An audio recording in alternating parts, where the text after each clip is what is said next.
Hi, I'm Di. Thanks for joining me today. Today I'm going to be making a sweet fruit curry.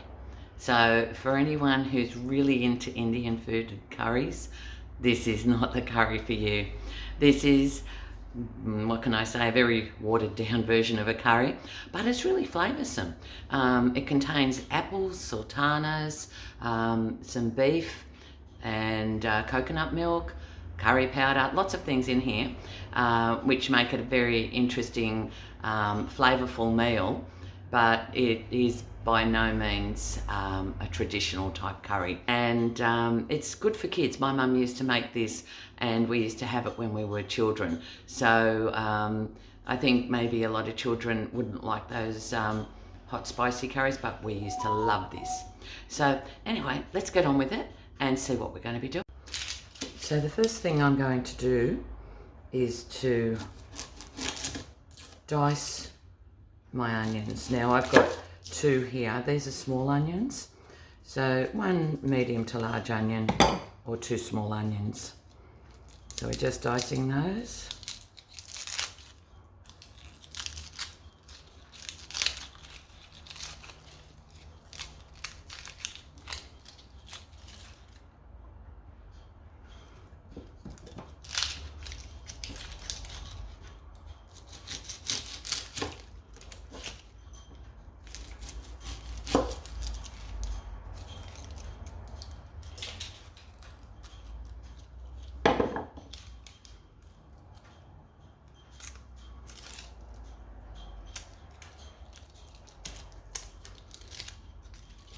So I've always wanted to see if that thing works, that click thing works. So here goes, I'm going to try it. It worked. Could have saved myself a lot of time over the years. Oh well, I know how it works now. Okay, so let's go over to our stove. So first thing I'm going to do is to heat my pan, and then I'm going to add some butter. I'd say there'd be about 40 grams there. We just want to get that melting.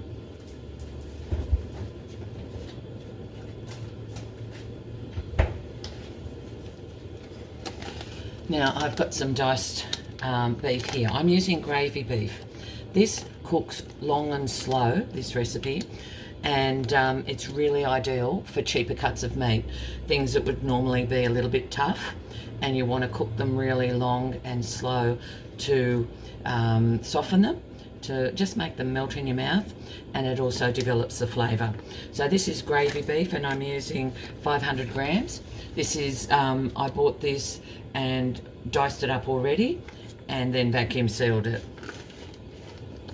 So we're just getting that, that butter melting there.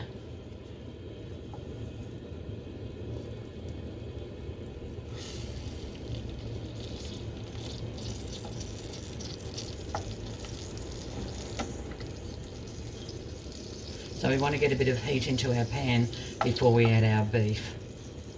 Now you can make this with other things.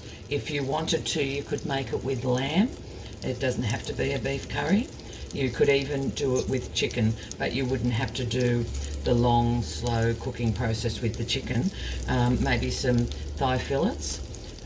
You could just chop those up and you could use that.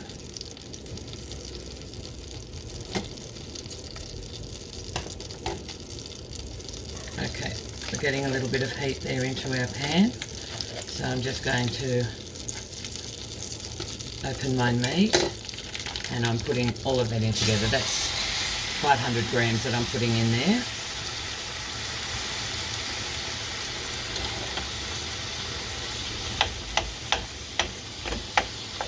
Now we just want to cook this until it browns.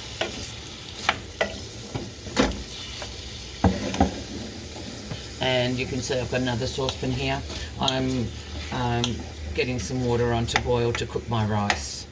I'm cooking a big pot of rice, much more than I need for this dish. I'm going to be using the extra rice in other dishes that I'm doing. So we want to bring that back up to the heat and brown that meat off. We'll come back in a moment. Okay, so our meat's browned and we're just going to be adding our onion now. Just cook that off a little bit until the onion cooks. Just want that onion to soften a little bit and then we'll be back. Right, once that onion has started to soften, I'm just adding a litre of beef stock. So that's got a OXO cube, 1 OXO cube in there.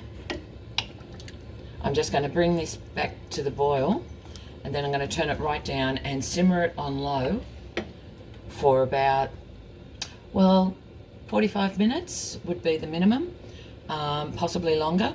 I'll just test one of those pieces of beef, and when it's really, really soft, then we're ready to go on to the next step.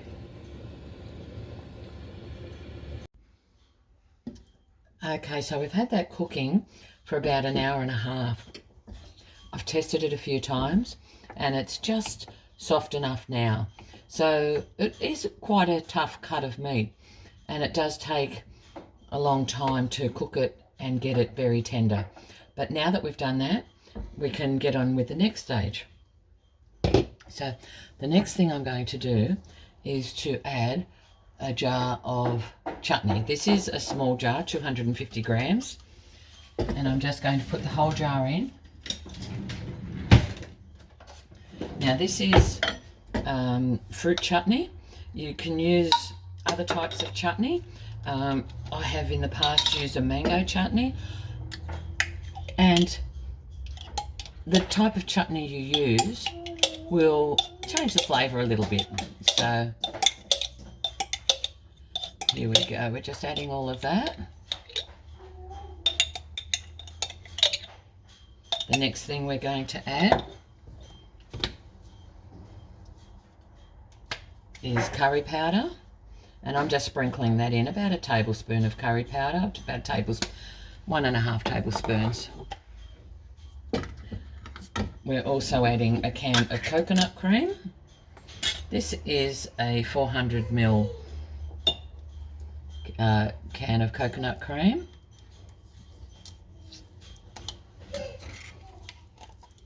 So we're just adding all of that. So there's a little bit of noise happening in the background. That's my granddaughter. So I've got her here with me for the day.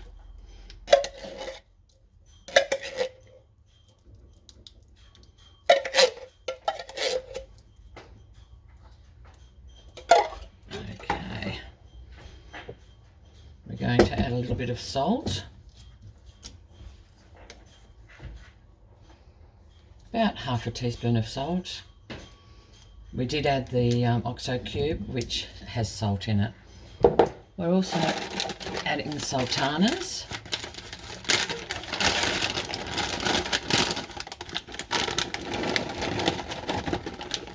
It's about half a cup of sultanas. You can add more or less if you like.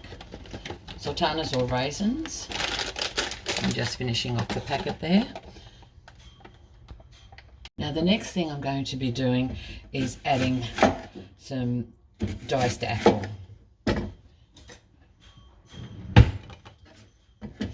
I would normally use Granny Smith apples, but I don't have any at the moment, so I'm just adding red apples. But my preference would be to add Granny Smith. The tartness of the Granny Smith just worked perfectly with the recipe. So adding the rest of the apple, and that apple does not get peeled.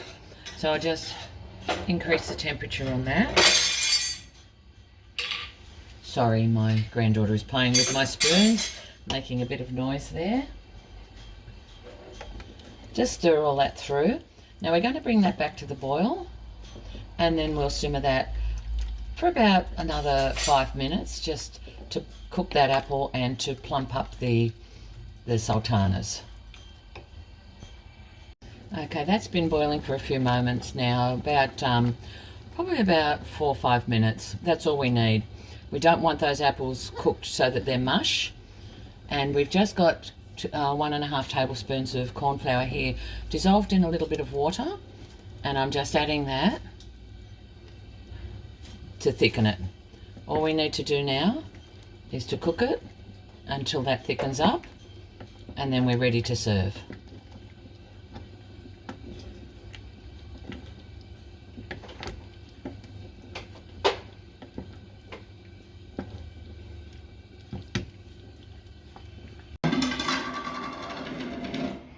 And there we have it, a sweet fruit beef curry with plum sultanas, apple, beef, with a lovely coconut sauce.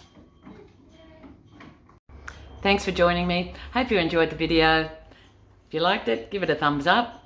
If you want to receive more videos like this, subscribe, hit that notification bell, and I'll see you on the next one. Bye for now.